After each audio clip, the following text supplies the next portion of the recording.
Hi everyone! Kumusta po kayong lahat? I hope everyone is safe and healthy. Excited na ba kayo sa Christmas? Ako very excited na. Excited kasi kasama ko yung pamilya ko, di ba? I think yun yung pinaka-importante ngayong panahon ng pandemic.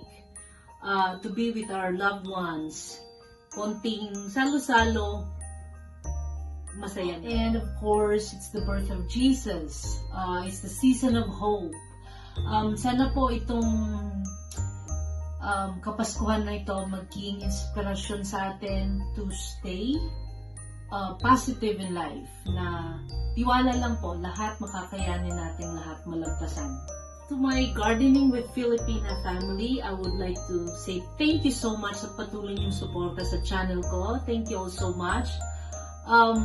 Sana itong 2022 is masagana po sa ating lahat.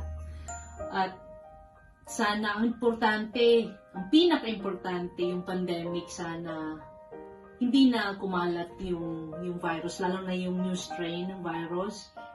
Sana po maging mas maganda yung pasok ng taon para sa ating lahat.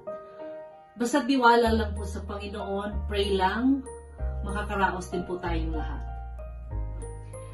As my little way of saying thank you sa lahat ng sumusuporta sa channel ko, pipili po ako ng 10 sa aking mga subscribers na mananalo ng GCash. Ito yung mga subscribers ko na sumusuporta sa akin mula pa noon, nung nag-umpisa ako, hanggang ngayon. Ito yung mga parati rin nag-share sa mga uploads ko, at nagko-comments, nagla-like, syempre nanonood na hindi nag-skip ng ads. Abangan niyo po ang next announcement ko for the winners sa lahat ng nanalo ng GCash.